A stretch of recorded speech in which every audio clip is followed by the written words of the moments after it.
Et moi, je suis avec vous tous les jours jusqu'à la fin des temps. Matthieu 28, 20.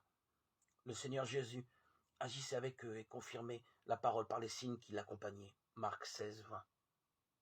L'Église est l'objet d'un débat passionné. Certains y adhèrent avec ferveur.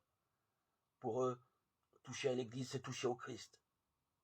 Il faut pourtant distinguer la foi en Dieu et en Jésus-Christ de la foi en l'Église. Le croyant se donne à Dieu, au Christ, et cette foi se vit en Église. Mais on ne se donne pas à l'Église. D'autres refusent l'Église pour eux, elle n'a rien à voir avec le Christ. Pourtant, c'est bien l'Église qui a écrit les livres de l'Évangile. Ils ne sont pas tombés du ciel. Et c'est par l'Église que l'Évangile reste une force de vie spirituelle et morale.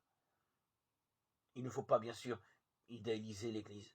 Elle n'est pas le miroir parfait de l'Évangile.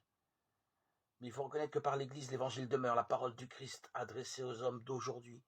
Il est évident que l'Église n'est pas à la hauteur de l'Évangile. Cette part d'humanité a les lourdeurs et les avantages de toute organisation humaine. Au-delà des apparences, la foi découvre des secrets invisibles. Dieu est là, le Christ est là, dans cette église, cette assemblée, cette paroisse. Les chrétiens et les juifs croient malgré les impressions contraires que Dieu agit et parle dans l'histoire. Les chrétiens croient que le Fils de Dieu a pris visage d'homme en Jésus de Nazareth. Dans la logique de cette foi, le chrétien croit que Dieu et le Christ habitent et agissent parmi les hommes, et particulièrement, pas seulement dans ce groupe humain que l'on appelle Église.